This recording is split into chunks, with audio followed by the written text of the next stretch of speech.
Հունվարի 18-ին ռուսական ռազմաբազայում կայանալիք դատական նիստին Ավետիսյանների հարազատները կմասնակցեն։ Այսօր բողոքով փողոց դուրս եկած Ավետիսյանների հարազատներն ասացին, որ իրենց փաստաբանների հետ խորհրդակցելուց հետո դատական նիստը բոյկոտելու որոշումից առայժմ հրաժարվել են։ Մենք իրավաբանների հետ խոսալուց հետո մտածեցինք, որ առանց մեզ իրավունք ունեն դատը շարունակելու։ Անկախ իրանից մենք կմասնակցենք, թե չէ։ Իսկ դա մեզ բոլորովին ձեռք չի տա։ Իրանց դա է պետք, հենց որ իրանք ամեն ինչը տակ ընթաղեն են, փակեն հեշտագործը։ Բայց ինչքանով է ճիշտ, որ այսքան պարկայելուց հետո ես իմ հարազատից դատին չմասնակցեմ։ Բայց բոլոր դեպքերում մեր փաստաբանները միջնորդությունը կներկայացնեն, կգնանք մենք բազա, այդպես արդեն նկատվա, որ է դե էլի։ Հարազատները նշեցին, որ բոյկոտի որոշումն ուժի մեջ է եւ ցանկացած պահի կարող են դատական նիստը բոյկոտել, եթե պայմաններն իրենց չբավարարեն։ Մենք բոլորս կգնանք, բայց միջնորդություն փաստաբանները կներկայացնեն ներսը։ Գնանք հետո, ներկայացնելուց հետո տեղում տեղի կունենա, գնանք ինչ կեղնել, որոշվի գարտեն անելիքը։ Այսօր դրա համար ենք հենց հավաքվել։ Մեր պայմանները չլինեն, մենք անպայման կբոյկոտենք։ Որ նորմալ լինի նստելու եւ դատը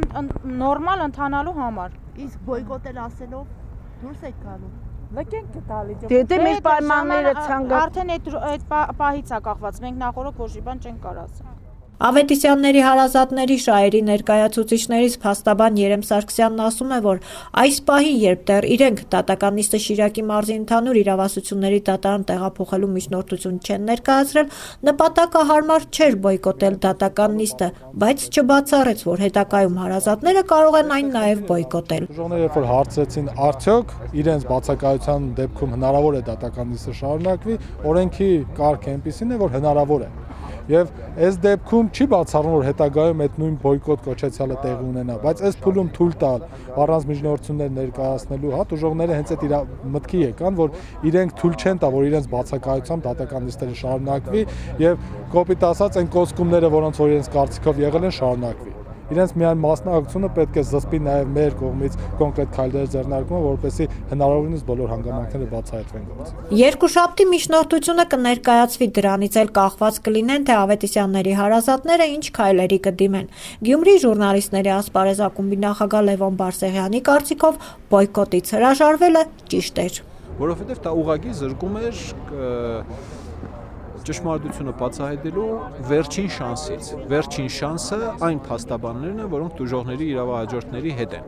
Եթե նրանք էլ չեն գնում դատական, եթե հարազատը բոյկոտում է, հասկանալի իր փաստաբանը նույնպես չպետք է գնա դատական նիստի։ Իսկ սա բերելու է այնտեղ դատարանի դահլիճում միայն դատախազի եւ դատավորի ներկայության հայկական կողմից, այն նրանք էլ իրականում հայկական կողմ չեն, Կրեմլի կողմն են, պարզապես հայկական պաշտոնյաներ են, էս է։ Ակտիվիստներից Կարեն Պետրոսյանը սխալ համարեց բոյկոտից հրաժարվելը։ Եթե իրենք կասկածում են դատարանի անաչառության վրա,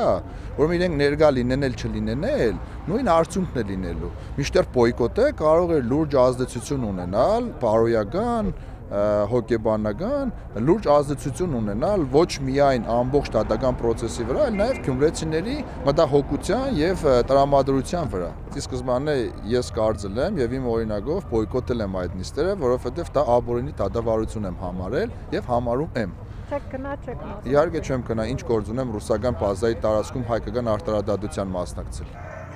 Ավետիսյանների հարազատների հիմնական պահանջը մնում է հանցագործության լիարժեք բացահայտումը ու գլխավոր հարցի պատասխանը, թե ինչու հենց Ավետիսյանների ընտանիքը սպանդի ենթարկվեց, հարցադրում, որն արդեն 1 տարի է պատասխան չունի։